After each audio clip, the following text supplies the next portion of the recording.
Hola a todos, soy Olimpia. Gracias por estar conmigo en este maravilloso lugar llamado la Biblioteca de los Sueños. Y tengo una gran historia que contarte.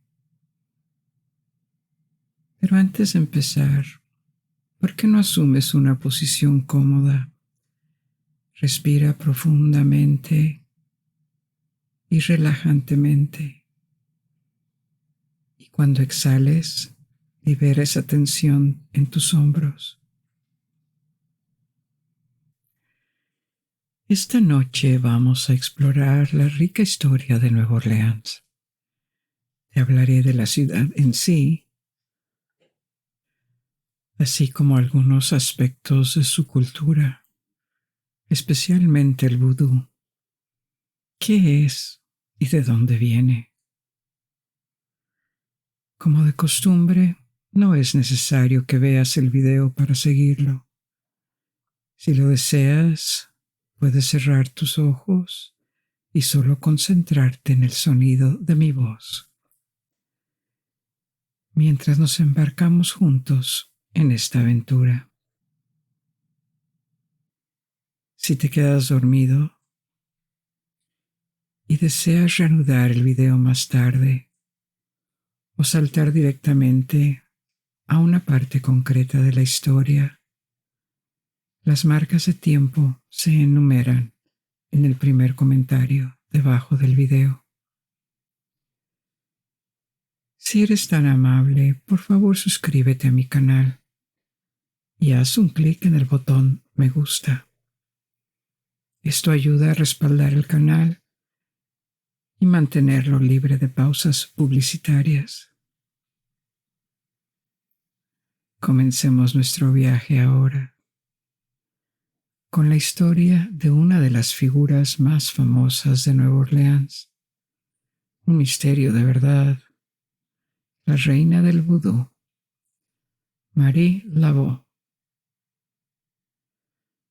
Nuestra historia comienza en 1801. En una época en que Luisiana y Nueva Orleans aún no formaban parte de los Estados Unidos. Nueva Orleans era una ciudad colonial, un puerto de unas 10,000 almas en la desembocadura del río Mississippi, y un puerto próspero porque conectaba la cuenca del Mississippi con el comercio atlántico. Muchas embarcaciones grandes y pequeñas lo visitaron. Traían bienes de lujo, esclavos o materiales de construcción, y exportaban productos del Nuevo Mundo: pieles, tintes, azúcar, algodón. Eran llevados de vuelta a Europa. De los muelles que rebosaban de vida constantemente, con sus marineros, sus tabernas y sus concurridos puestos. Desde barrios elegantes, donde mansiones de reciente construcción mostraban la riqueza de sus dueños, a las modestas casas donde vivían una multitud de trabajadores libres y esclavos. La ciudad era muy diversa y albergaba a la sociedad que no tenía realmente un equivalente en las Américas. A lo largo del siglo XVIII, la ciudad había sido francesa, luego española y luego francesa de nuevo. Pero no por mucho tiempo, porque en 1803, cuando Marie tenía 2 años, Luisiana fue vendida a los Estados Unidos, y la sociedad de Nueva Orleans, a principios del siglo XIX, donde ella creció, era una mezcla de poblaciones europeas, africanas y nativas americanas. La alta sociedad de Nueva Orleans estaba formada por ricos hacendados, quien se habían mudado de las colonias francesas como Haití. También había administradores coloniales, a menudo de la nobleza menor de Francia o España, y los comerciantes o banqueros, quienes se habían sentido atraídos por este dinámico centro comercial. Había una clase media de comerciantes, abogados, contratistas o maestros, y miles de trabajadores en los muelles, que eran los empleados de la casa, como cocineros, sirvientas o amas de llaves, muchos de ellos esclavos. Tomado de los censos de 1805, alrededor de 2/5 partes de la población era blanca, 2/5 partes eran esclavos negros y 1/5 parte eran negros libres, personas que se habían emancipado, se les había concedido o habían podido comprar su libertad, y sus descendientes que nacieron libres. Muchos habían llegado junto con familias de dinero, familias de plantadores que venían de Haití, o eran descendientes de esclavos nacidos en Nueva Orleans. Volveremos a esto más tarde. Pero una década antes del nacimiento de Marie Laveau, muchos plantadores franceses habían huido de Haití y se establecieron en Nueva Orleans después de una revolución haitiana. La presencia de tantas personas libres y negras y mestizas en las ciudades coloniales no era desconocido, pero fue particularmente importante en Nueva Orleans, y más aún cuando la ciudad pasó a formar parte de los Estados Unidos. En los estados del sur, donde la esclavitud era muy extendida, Nueva Orleans aparecía casi como un refugio seguro para los negros, y un lugar donde las primeras décadas del siglo XIX los negros que habían sido liberados podían ir a vivir a comunidades de iguales. En 1801, Nueva Orleans había ganado muchas influencias culturales diferentes. Africanos de diferentes regiones de África se hablaban diferentes idiomas. Era principalmente una ciudad de inmigrantes. Incluso la apariencia de la ciudad refleja esta variedad de influencias. El trazado había sido diseñado por ingenieros franceses, pero la arquitectura era mayoritariamente colonial española, como todavía se ve en el barrio francés. El centro histórico. Las creencias religiosas incluían el catolicismo romano, la religión habitual de las clases altas, y también el vudú, una religión que mezclaba las influencias del cristianismo y las religiones africanas. Podía adoptar diferentes formas y volveremos sobre ello más adelante.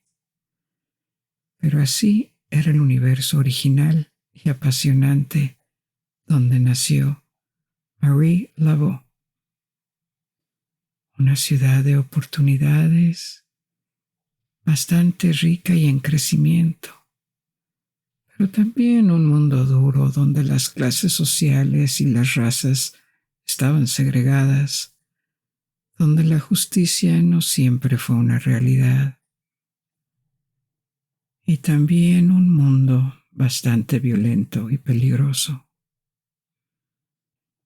en el que uno se encontraba a riesgo todos los días de ser atacado, robado o algo peor. y nació en un lugar en el centro de esta pirámide social. Su padre era un francés, un político blanco, Charles Lavaux, y su madre una mujer libre de color, con ascendencia blanca, negra y nativa americana. Esto la convirtió de nacimiento en una mujer libre de color. Estas categorías de razas y derechos se aplicaron con fuerza en varias sociedades coloniales. Todo el Caribe y el Golfo de México también. Los individuos mestizos fueron designados en función a su ascendencia y su cuota de sangre blanca y africana. Los mestizos o cuarterones eran una cuarta parte africanos y 3/4 partes europeos, o chabón, que eran 1/8 negros, y también quintarón correspondía a una 16ª parte africana. Por supuesto, estas categorías reflejaban una sociedad y dependiendo de las colonias, a veces podían haber tenido implicaciones legales. Pero en el caso de Nueva Orleans, también hubo un cierto grado de mezcla entre las clases medias y trabajadoras, como lo ejemplifican los padres de Marie. Sabemos muy poco de su infancia, pero aparece en los registros de su parroquia que en 1819, de 18 años, estaba casada con un carpintero. También era un cuarterón, así que un cuarto negro. Se llamaba Jacques Paris, también un hombre libre de color, que había huido de la revolución haitiana y se había mudado a Luisiana. Tuvieron 2 hijas juntos, una nacida antes de la boda y una después. Esto de tener hijos fuera de matrimonio habría sido mal visto hace más de 200 años. Eso en las sociedades coloniales o durante las primeras décadas de los Estados Unidos como país independiente. Pero también era muy común que sucediera. En la práctica, las normas eran un poco más relajadas de lo que serían a finales del siglo XIX o a principios del siglo XX. También lo veremos en los años siguientes. Su esposo murió en 1820, justo un año después de la boda, y poco después entró en pareja con otro hombre, y vivieron juntos hasta su muerte en 1855, como marido y mujer, excepto que no estaban casados, y juntos tuvieron al menos 7 hijos. Esto no detuvo su ascenso dentro de la comunidad y en la sociedad de Nueva Orleans, como vamos a ver. Así que muestra que esto fue más o menos tolerado, y menos para una mujer como ella. Su nuevo compañero era un noble de ascendencia francesa. Y a partir de esto podemos asumir 2 cosas. La primera es que debió de haber tenido un encanto particular. Vivía con alguien que gozaba de una buena posición social y probablemente era relativamente rico, mientras que ella no era rica de nacimiento. Su primer marido fue carpintero. Y esta nueva riqueza y estatus probablemente ayudaron a su propia carrera, porque al paso del tiempo adquirió una situación económica bastante sólida. A lo largo de su vida, Ella misma tuvo al menos 7 esclavos diferentes, lo que indica cierto poder económico, y desarrolló su negocio por su cuenta. Abrió un salón de belleza, donde trabajó como peluquera para las familias adineradas de Nueva Orleans. Nunca llegó a formar parte de la alta sociedad de Nueva Orleans. Solo podía ser una extraña debido a sus orígenes sociales que eran demasiado modestos y porque era una mujer de color, y también porque vivía con un hombre y tenía muchos hijos con él sin estar casada. Cada una de estas razones individualmente eran suficientes para mantenerla fuera de la alta sociedad, pero eso no significaba que no tuviera contactos. Visitando su peluquería, hablando con ella, cotillar en su presencia, volviendo a ella en busca de consejos, eran cosas que harían las mujeres ricas, y parece que lo hicieron por su personalidad, su carisma y sobre todo su práctica del vudú que desarrolló a lo largo de los años. La convirtió en una persona atractiva con la que la gente quería estar en contacto. Volveremos sobre lo que es el vudú más adelante.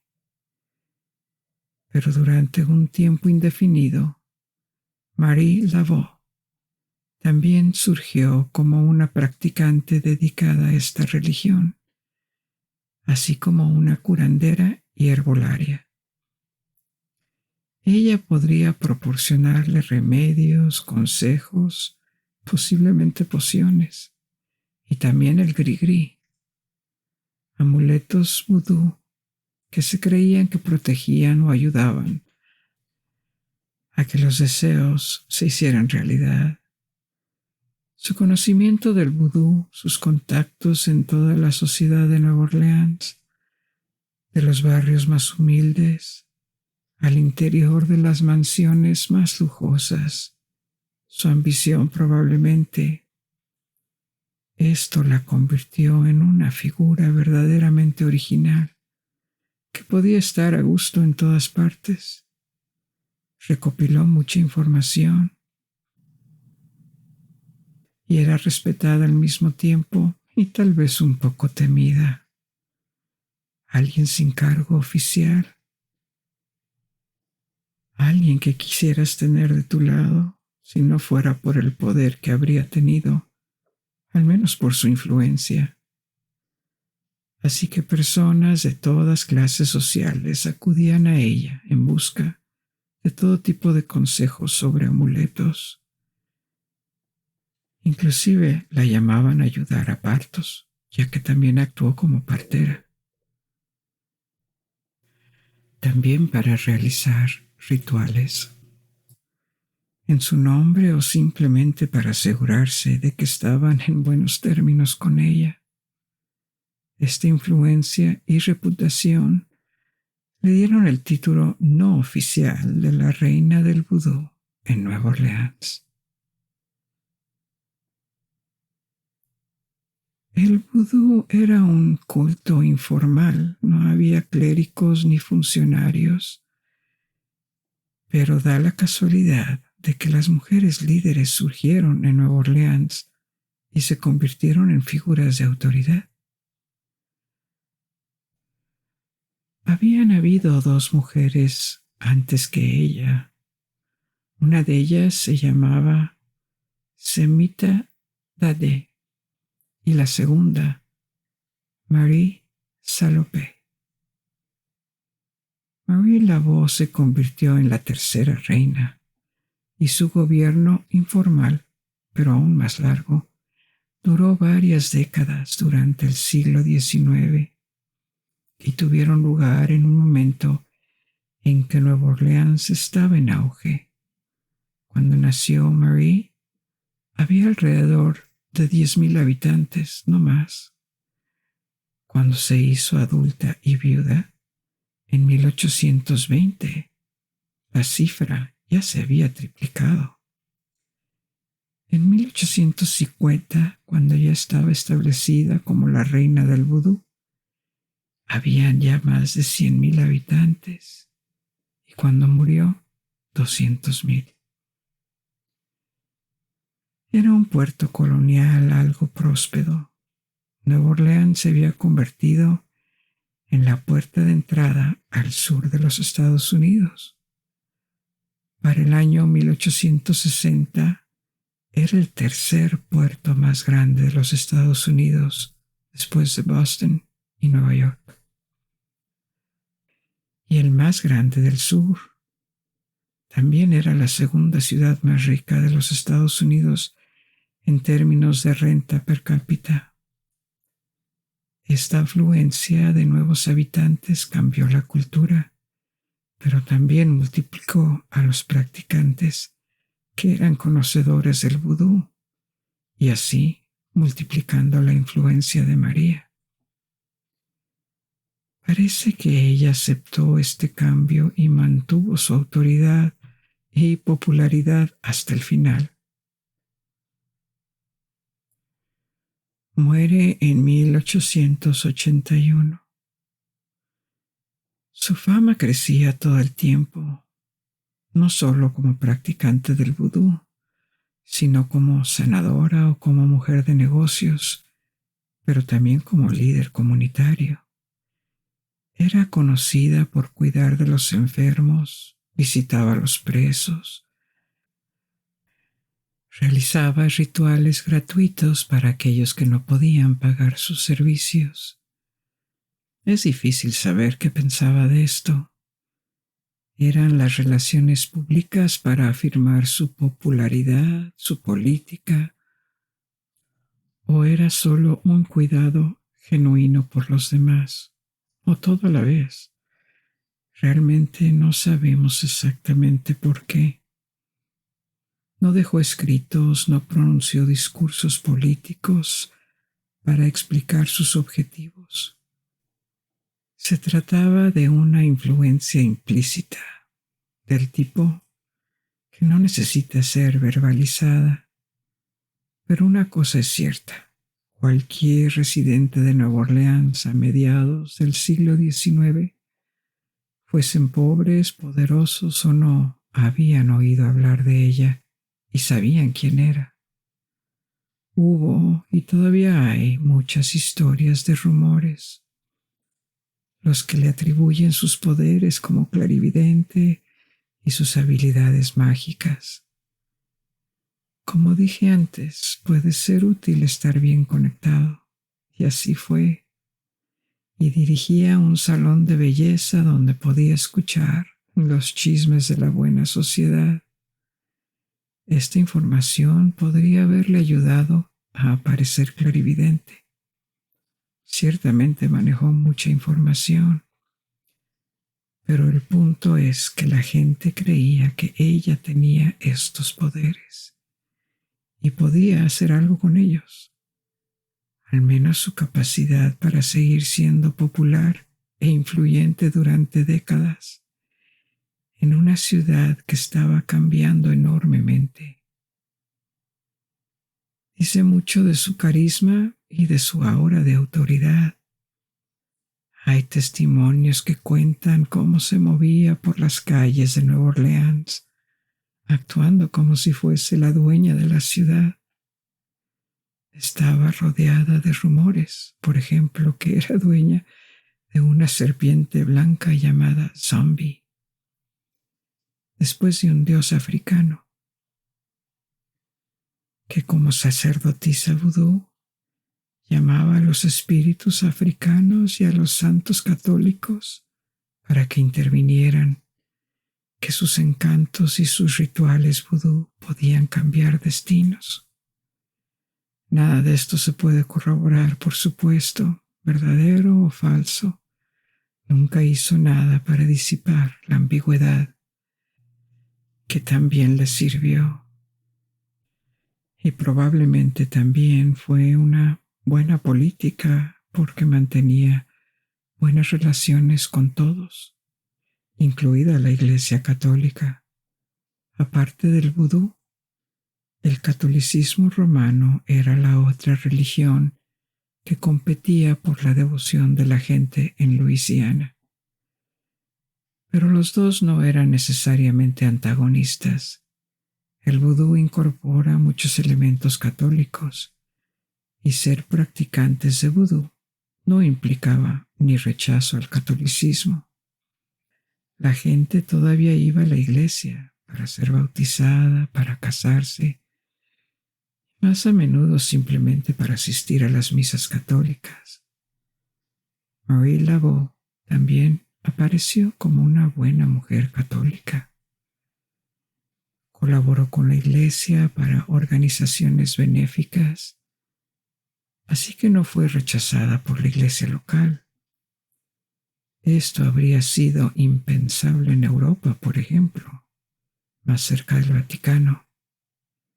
A mediados del siglo XIX, la Iglesia Católica Romana estaba luchando agresivamente contra la disidencia y los cambios políticos. Eso amenazaba el viejo orden, como la abolición de las monarquías y el surgimiento de los principios liberales de la democracia o el cuestionamiento de las tradiciones. Por lo tanto, habría habido medidas enérgicas contra este tipo de compromiso, con creencias vistas como erráticas, pero en el Nuevo Mundo, con la distancia, en un país que era más bien protestante que católico, la Iglesia Católica tenía que ser pragmática, y así, en Nueva Orleans, toleraban el vudú y no lo rechazaban. Sus practicantes, a pesar de que había un desacuerdo sentimental con él, tanto es así que cuando Marie murió en 1881, la noticia de su muerte apareció en varios periódicos de Estados Unidos, porque era una figura local muy conocida. Artículos en los que se le representaba como una figura benévola y piadosa, que había hecho mucho para los pobres. Tuvo un funeral católico y fue enterrada en un cementerio católico, en el tradicional cementerio de St. Louis,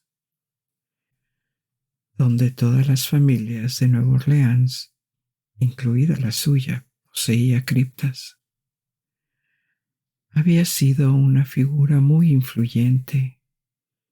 Su muerte fue un gran golpe para el vudú de Luisiana, y no hubo quien la reemplazara como la reina del vudú. El vudú en Luisiana comenzó a declinar.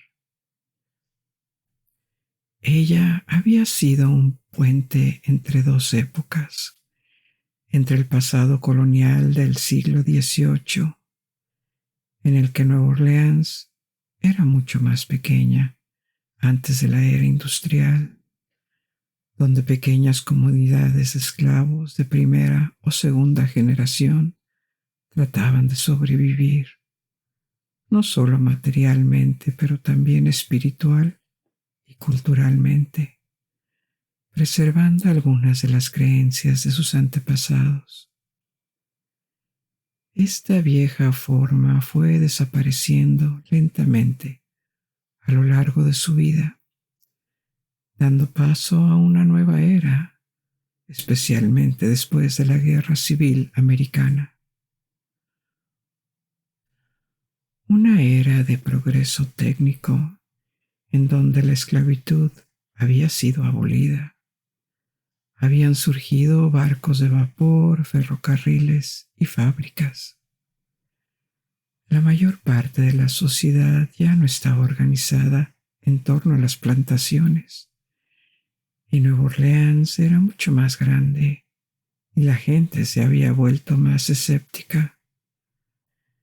Tal vez no había lugar en este nuevo mundo para el vudú como antes, o tal vez era una figura excepcional que no podía ser reemplazada. Pero en cualquier caso, el vudú de Luisiana se volvió rápidamente más marginal.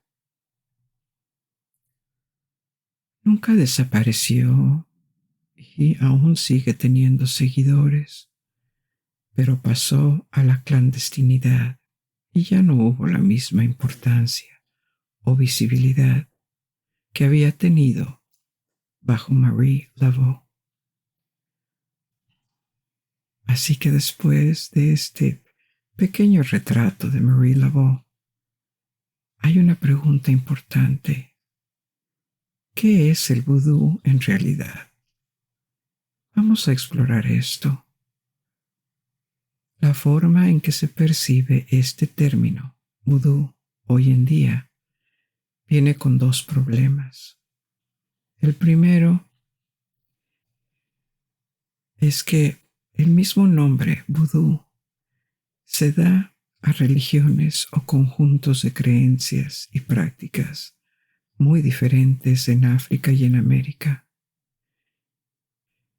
En América se desarrollaron dentro de una diáspora africana, desde Brasil a Colombia hasta el Caribe y el sur de Estados Unidos. Estas religiones están vagamente conectadas porque tienen raíces africanas mezcladas con influencias cristianas y nativas. Por eso se les llama religiones sincréticas.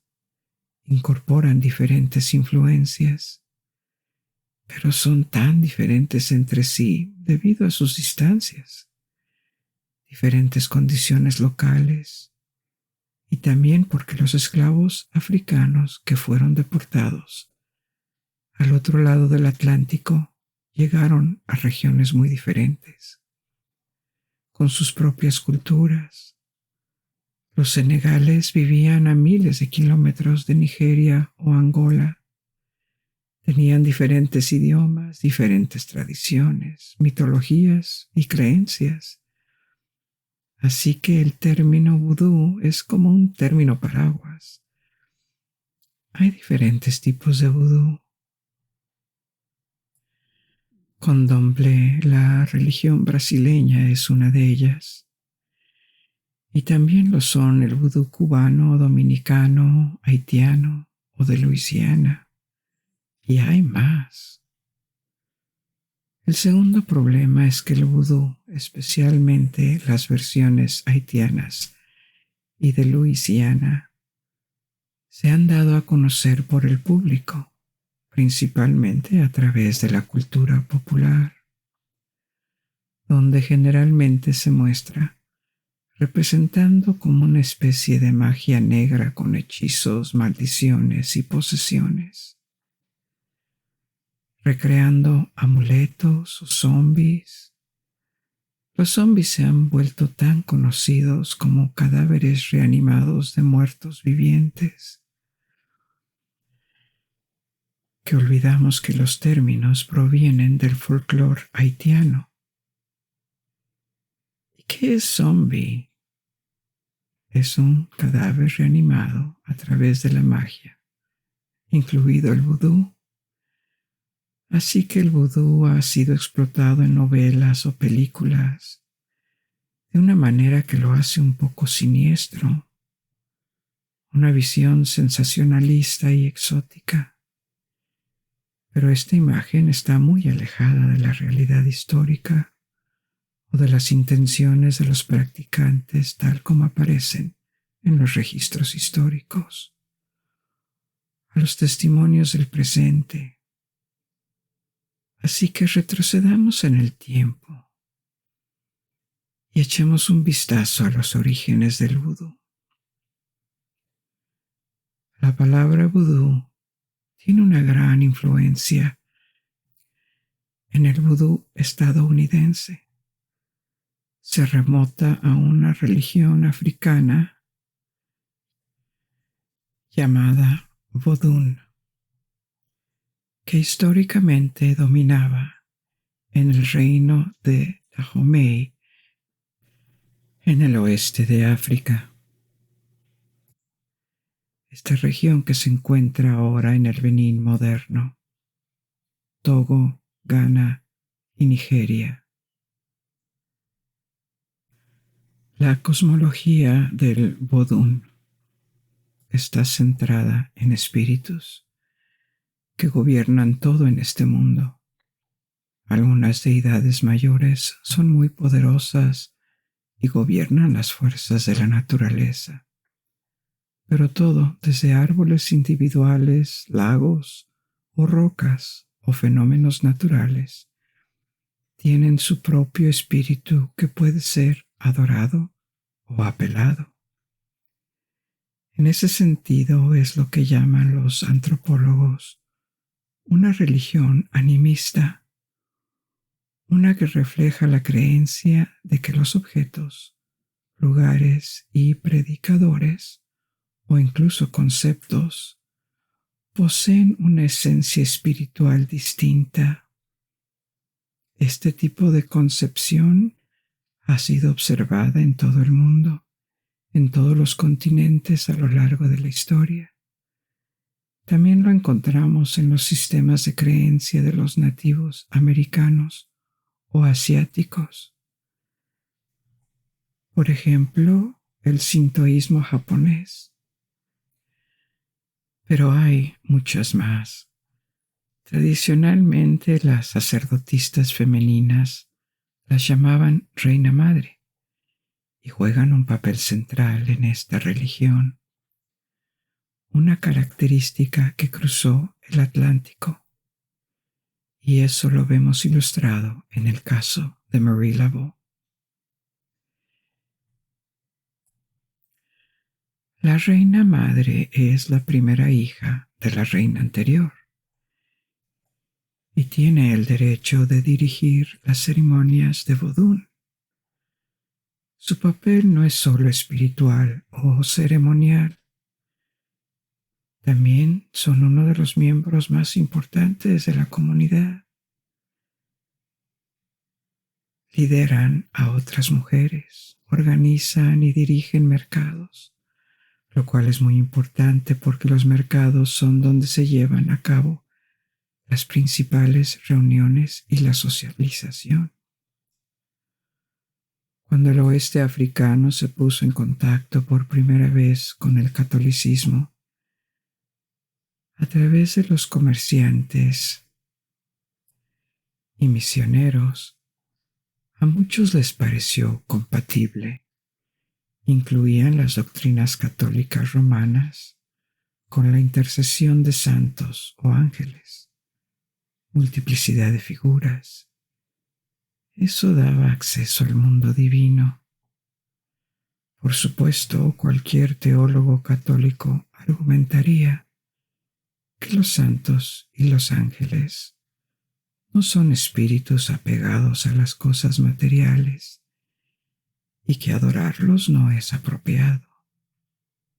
Pero para la gente común parecía haber una compatibilidad entre su religión tradicional y el mensaje, la iconografía y las tradiciones del catolicismo.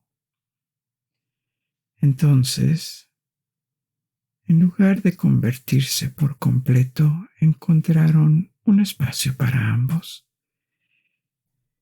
Esto influyó en las prácticas religiosas en África, no solo en el caso de Vodun. Otras religiones como la religión Yoruba y sus múltiples orisas también podían encontrar formas de acomodar la influencia católica de la combinación de diferentes creencias. Pero incluso más que en África, la combinación del vodú y otras religiones africanas con el catolicismo encontró un terreno fértil en América, en comunidades esclavizadas, en todos los países o lugares donde vivían un gran número de esclavos africanos, y se encontraron expuestos al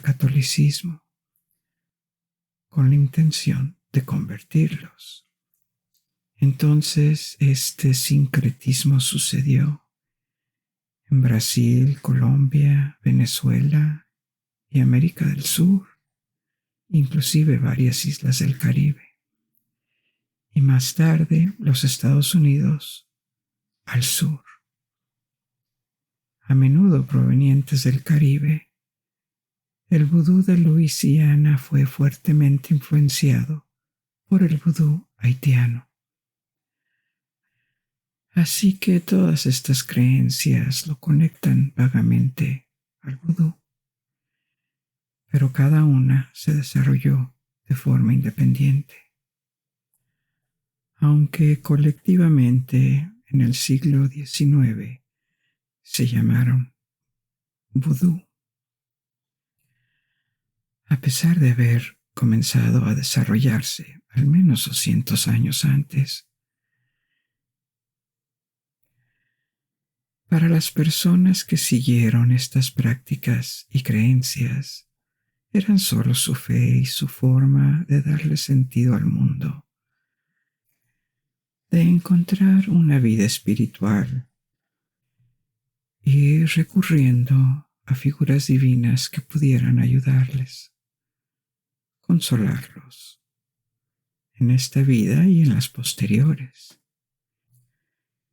Así que la más grande de estas religiones sincréticas que aparecieron en Estados Unidos incluye varias de Brasil y el famoso candomblé, la santería de Cuba y el vudú haitiano de Haití. Estos fueron lugares con un gran número de esclavos africanos y, como dijimos antes, el vudú de Luisiana fue fuertemente influenciado por Haití. Hablemos un poco del auge del vudú haitiano. Haití es la parte occidental de la isla de la Española, que fue colonizada primero por los españoles y luego compartida entre Francia y España. La parte española se convirtió en la República Dominicana. Las comunidades afrohaitianas aparecieron en el siglo XVI, pero la colonia, que se convertiría en Haití, tuvo un desarrollo extraordinario entre los siglos XVII y XVIII. Se convirtió en la joya de las colonias francesas en América, porque era un lugar donde, más que muchas otras colonias, una economía de plantación grande y próspera había surgido. La economía producía y exportaba diversos cultivos, como el algodón, el café y tintes. Ahí se generaron grandes fortunas. Pero detrás de este éxito había una realidad humana, que era un sistema basado en la esclavitud. Un lugar donde se concentra el grueso de la población, que se componía de esclavos, afrodescendientes y una minoría de plantadores. Algunos grandes y muy ricos, otros pequeños, pero una sociedad de control, de castigo, de abuso. Y esto podía existir debido a que durante tanto tiempo fue rentable desde el punto de vista financiero y lo suficientemente cerrado, dando paso a que el resto del mundo lo tolerara o ignoraba. De hecho, fueron varias las voces que se levantaron en el siglo XVIII para condenar lo que estaba ocurriendo en las colonias americanas y cuál era realmente el costo de estos exóticos bienes coloniales. Pero aparte de regulaciones mínimas que rara vez se aplicaban, poco se hizo para cambiarlo. Era demasiado rentable y una gran parte del público europeo Realmente no le importaba el destino de los esclavos. Hasta que se produjo una revolución en Haití en 1791, cuando Francia estaba batallando su propia revolución e incapaz de intervenir en las Indias Occidentales. Esta revolución haitiana finalmente condujo a la independencia del país, después de décadas de conflictos. Pero incluso antes de la independencia, había aparecido una cultura específicamente haitiana, y en su centro se encontraba el vudú haitiano. Los africanos en Haití provenían principalmente de África Occidental y Central, incluso de los pueblos de Yoruba y Fun. Los Funs siguieron la religión vodún y el vudú haitiano fue el producto, la combinación de fees de Yoruba y Fun de África, con los católicos romanos y también en menor medida la influencia masónica de los colonistas franceses. La religión vudú en Haití no estaba organizada con una jerarquía formal, pero viene con un complejo sistema de creencias, la moral y la ética, rituales elaborados con una iconografía específica, lugares de culto. Sus practicantes lo ven como una fuerza para el bien. Por eso probablemente sea injusto verlo reducido en los medios de comunicación a una especie de brujería usando tropos como el control de los espíritus oscuros o muñecos de vudú para controlar o infligir dolor en las personas de forma remota. Solo para detenerme un segundo en muñecos vudú.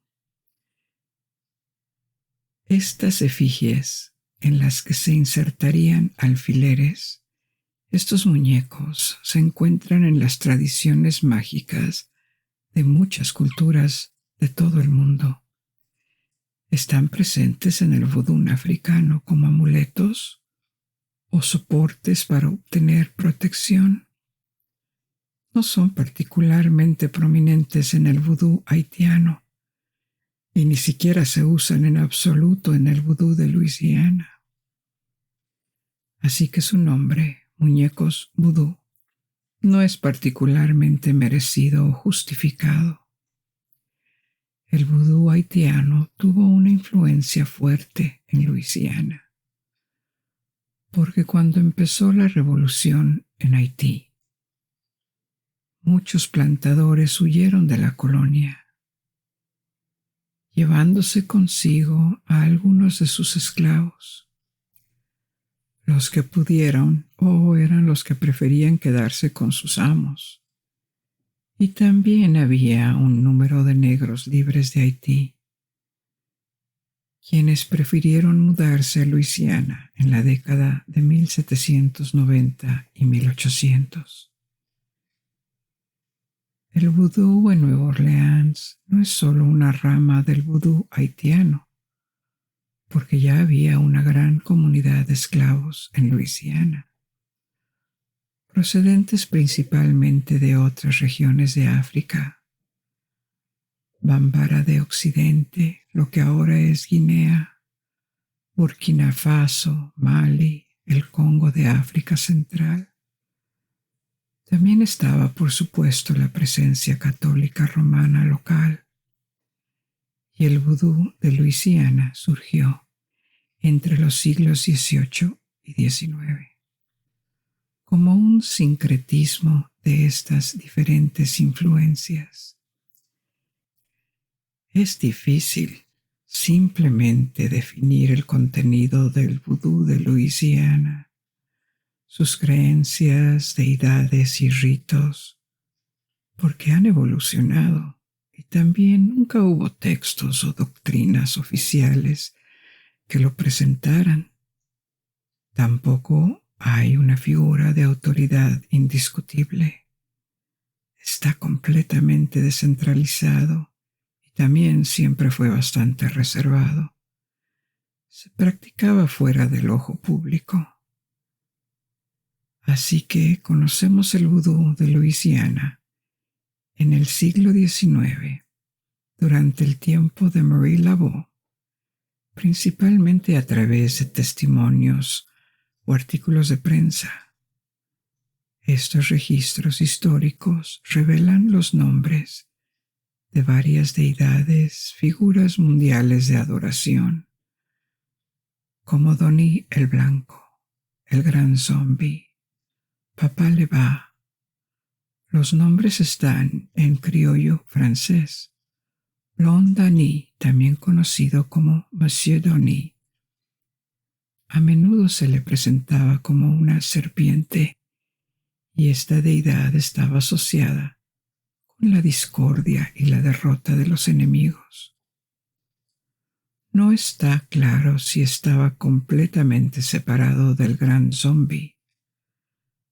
La palabra zombie deriva de la palabra en bantú nzombi, lo que significa Dios o espíritu. El gran zombie podría traducirse como gran Dios o un gran espíritu. Papa Legba, el portero y embaucador, y esta deidad probablemente se derivó de la religión yoruba. Había figuras menos comunes como Monsieur Asuncourt, asociado con la buena fortuna, o el señor Aguso, el protector del amor. Para obtener favores de estas deidades se les rezaba y ofrecía pequeños regalos y sacrificios de animales. Ahora hablo de ellos en pasado, porque a pesar de que el vudú de Luisiana todavía existe, no está claro si estos nombres todavía tienen fieles. A finales del siglo XIX y a principios del siglo XX, la práctica de vudú de Luisiana colapsó.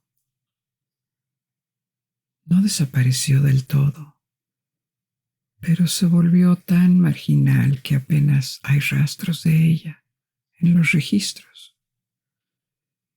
Podemos suponer que pequeños grupos mantuvieron vivas las tradiciones, pero se desconoce cuántos o si están en contacto entre ellos. Y un surgimiento se produjo en la segunda mitad del siglo XX, pero con características que fueron tomadas del vudú haitiano o la santería cubana. Por ejemplo, las divinidades que se llaman Iwa en Haití comenzaron a ser adoptadas en el vudú de Luisiana. Algunos de ellos, como Legba, podrían estar aparentados con los viejos dioses del vudú, pero al parecer hubo una ruptura y el vudú contemporáneo en Luisiana es marcadamente diferente de lo que era hace 200 o 150 años. ¿Qué es lo que ha cambiado? Es la adoración de los santos católicos como intercesores independientes ante Dios, o a los espíritus de los antepasados, o posiblemente asociado con dioses vudú, San Pedro o San Antonio de Padua. Habrían sido particularmente popular en el siglo XIX. Otra cosa que se debate es si el vudú es totalmente politeísta como religión. Las concepciones difieren y muestran que esta distinción entre religiones politeístas y monoteístas es decir, religiones con varios dioses o un solo dios, no siempre es pertinente, en el sentido de que la religión yoruba había influido el vudú de Luisiana. Hay una multiplicidad de orisas, de dioses, de criaturas divinas, pero también existe la concepción de que todas estas son caras diferentes, diferentes aspectos de un solo ser divino que lo abarca todo. Podría haber existido la misma creencia en el vudú, y de hecho, entre los practicantes modernos del vudú de Luisiana, hay un discurso que dice que todas estas diferentes entidades son una forma de acercarse, de entrar en contacto con una entidad divina, que de lo contrario estaría demasiado lejana e imposible de comprender. Otro rasgo del vudú de Luisiana es la devoción a los espíritus de los muertos, de los antepasados. Y aquí de nuevo, la influencia africana es visible. Una gran parte de la población negra de Nueva Orleans descendía de congoleños esclavizados, y las religiones tradicionales del Congo ponían énfasis en honrar a los espíritus de los antepasados.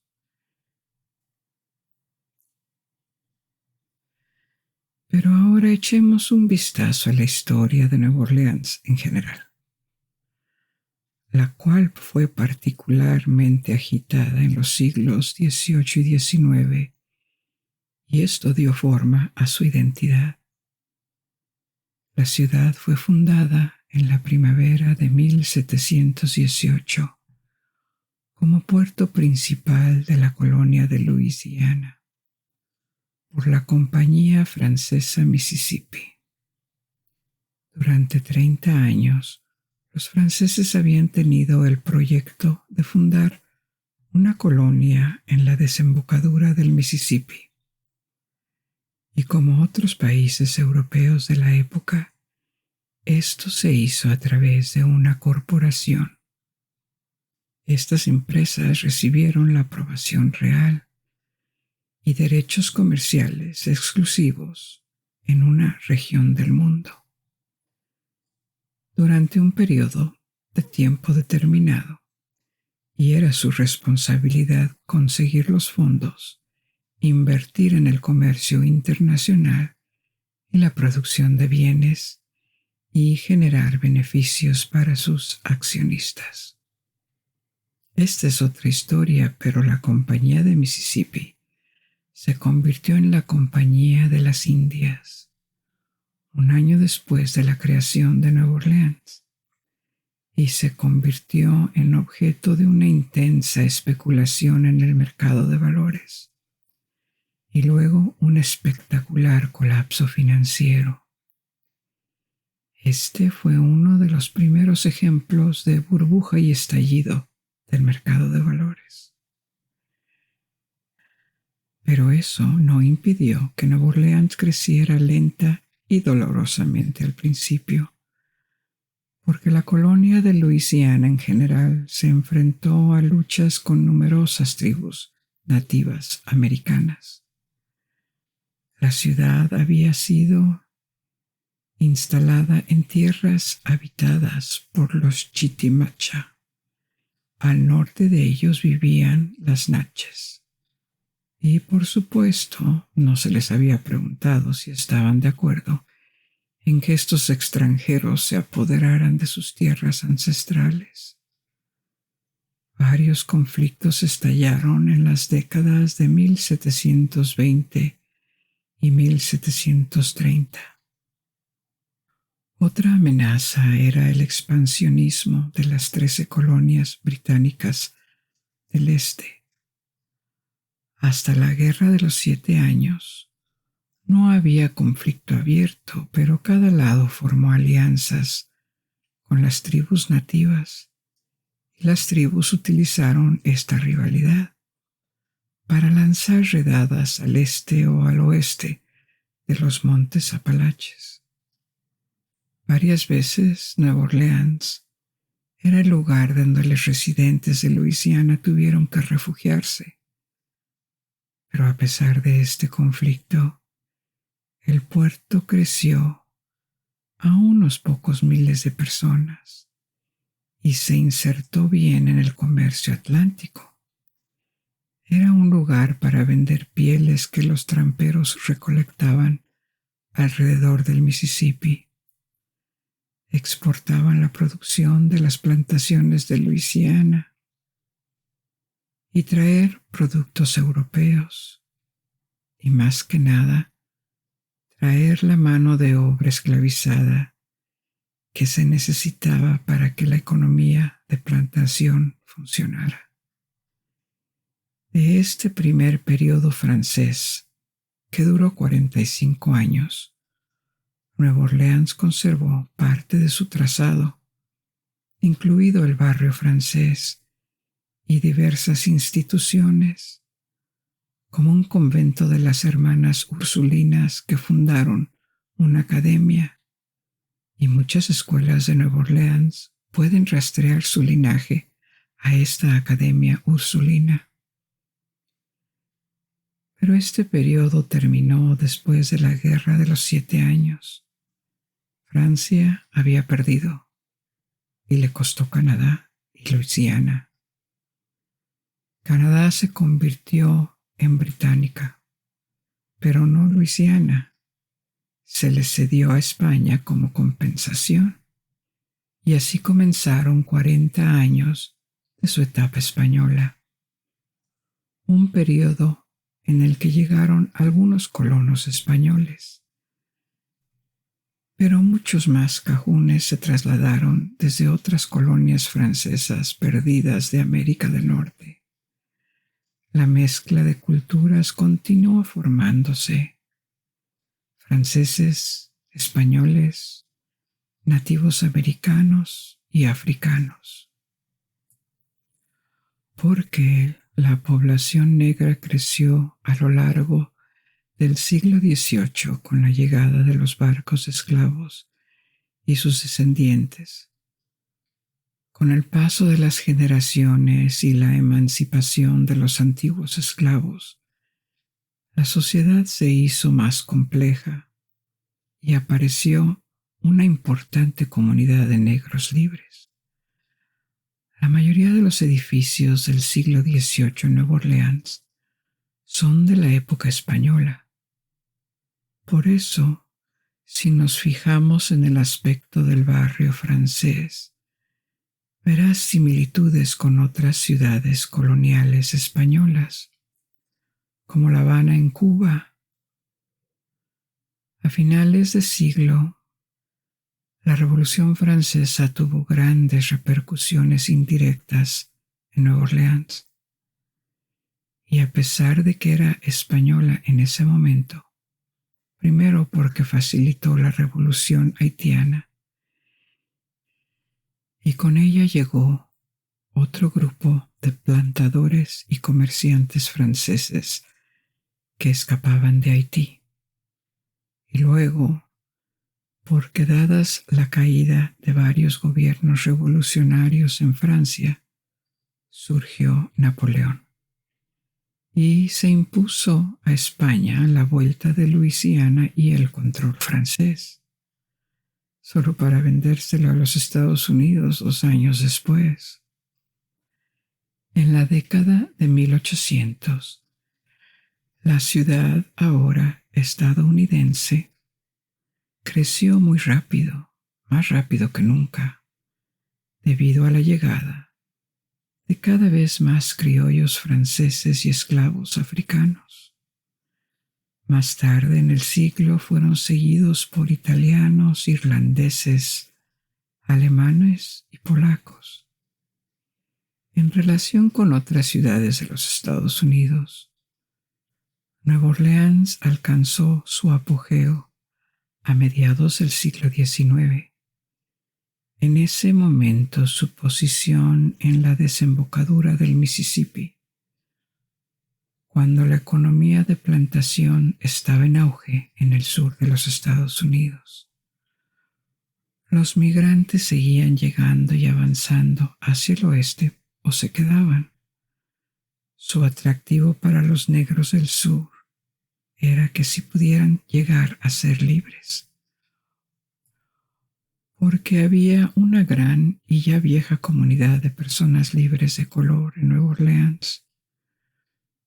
Todo esto trajo un rápido crecimiento y prosperidad a la ciudad. Hacia 1840 se decía que Nueva Orleans era una de las grandes ciudades más ricas de Estados Unidos.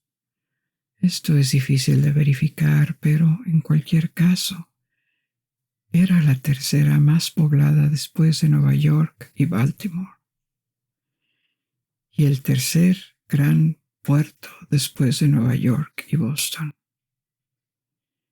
Esto habría cambiado drásticamente durante y después de la Guerra Civil estadounidense. La ciudad fue ocupada por la Armada de la Unión y la Guerra Civil confirmó un cambio en la cultura de la ciudad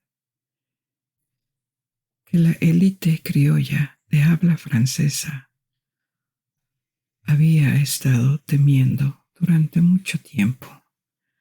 Con la llegada de inmigrantes de Europa, la lengua francesa había ido disminuyendo para la mayoría de la población.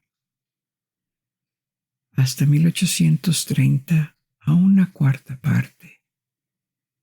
A principios de siglo, el inglés se estaba volviendo cada vez más dominante en los negocios y en la política, y esto se vio reforzado por la abolición de la enseñanza de la lengua francesa en las escuelas de la ciudad durante el periodo de reconstrucción o la progresiva desaparición de los periódicos en francés. A pesar de que conservó su arquitectura antigua, algunas de sus tradiciones y su historia, la segunda mitad del siglo XIX y la primera mitad del siglo XX es cuando Nueva Orleans se convirtió mucho más similar a otras ciudades americanas, y también fue una época de una declinación relativa, económica y demográficamente. La ciudad siguió ganando habitantes, pero otras ciudades crecieron mucho más rápido en todo Estados Unidos, y Nueva Orleans nunca se convirtió en el tipo de centro industrial. Eso permitió un crecimiento explosivo en ese periodo, como por ejemplo en Chicago o en la ciudad de Nueva York. El crecimiento de los ferrocarriles y más tarde de las carreteras hizo que la ubicación de Nueva Orleans en el Mississippi fuera menos relevante. Incluso en el sur, fue progresivamente superada por Houston, Dallas o Atlanta. A pesar de la abolición de la esclavitud, Luisiana y Nueva Orleans pasaron por las mismas tensiones raciales y leyes de segregación que marcó la historia de los Estados Unidos a finales del siglo XIX y XX. Se convirtió en un importante centro del movimiento para los derechos civiles. En la década de 1960, con su todavía muy numerosa comunidad negra y otros aspectos de la cultura de Nueva Orleans que aparecieron en las comunidades negras, fueron su aporte a la música y en especial a la música jazz. La música en Nueva Orleans tuvo un profundo efecto en la creación del jazz temprano. ¿Por qué y por qué Nueva Orleans? La tradición apareció antes de la Guerra Civil. de reuniones donde toda la gente tocaba tambores y probaban diferentes instrumentos, incluyendo instrumentos europeos mezclados con percusiones. Durante mucho tiempo, Nueva Orleans fue la única ciudad de América del Norte donde a los esclavos se les permitía reunirse en público y tocar música juntos. Lo hicieron en un lugar en particular llamado el Cuadro del Congo. Tipos y géneros de música que también aparecieron en el sur de Estados Unidos, como el blues y el ragtime, estaban bien representados y eran influentes en Nueva Orleans. No en los lugares de cultura académica, sino en las calles, en la vida cotidiana de la gente común. A finales del siglo XIX había bandas de música y bandas de baile negras que utilizaban ritmos y melodías características de origen africano y criollo, tocado con instrumentos europeos, incluidos los metales, e instrumentos de cuerda como el violonchelo o la batería. Y así que había un nicho local para esta música, y algunas bandas comenzaron a hacer giras en el sur, fuera de Luisiana. La existencia de una audiencia, posibilidad de vivir de la música, la emulación entre múltiples bandas y la influencia del blues y del ragtime, todo esto dio a luz a un estilo musical distinto que pronto se conocería como jazz. En algún momento entre finales del siglo XIX y el principio del siglo XX, la música caracterizada por el swing y las notas azules. Las notas de swing se refieren a una técnica que implica alternativamente alargar y acortar las primeras y segundas notas consecutivas en un ritmo. Esto es lo que le da al jazz su ritmo particular. Esto es inmediatamente reconocible. Notas azules, que son características del jazz y el blues, son notas que se tocan o cantan con un tono ligeramente diferente al estándar. Sabemos que la distancia entre notas, un tono, es estándar, y estamos acostumbrados a esta distancia. Tocar notas intermedias es un semitono. A veces es muy común en la música clásica, pero una nota azul está flotando en algún lugar entre un cuarto de tono y un semitono, lo que hace que la haga excitante y sutil.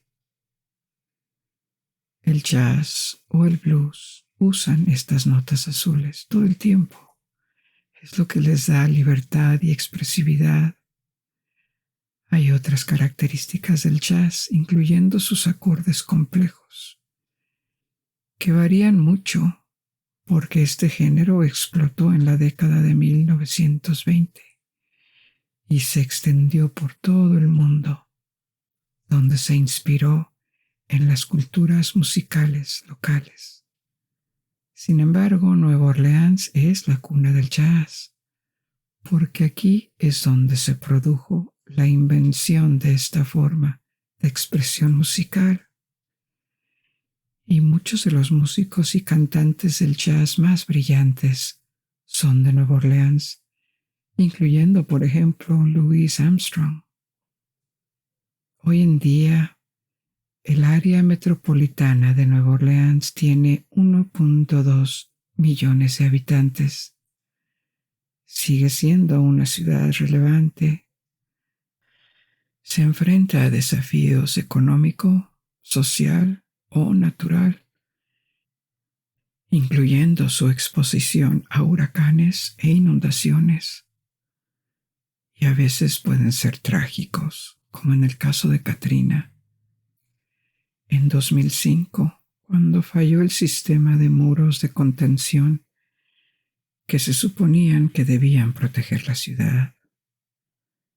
Pero nada podía quitarle el encanto y la identidad original que Nueva Orleans ha adquirido a lo largo de más de 300 años de existencia. Hemos llegado al fin de nuestro pequeño recorrido de esta noche. Puedes ahora dejarte ir y dormirte hasta que nos volvamos a encontrar.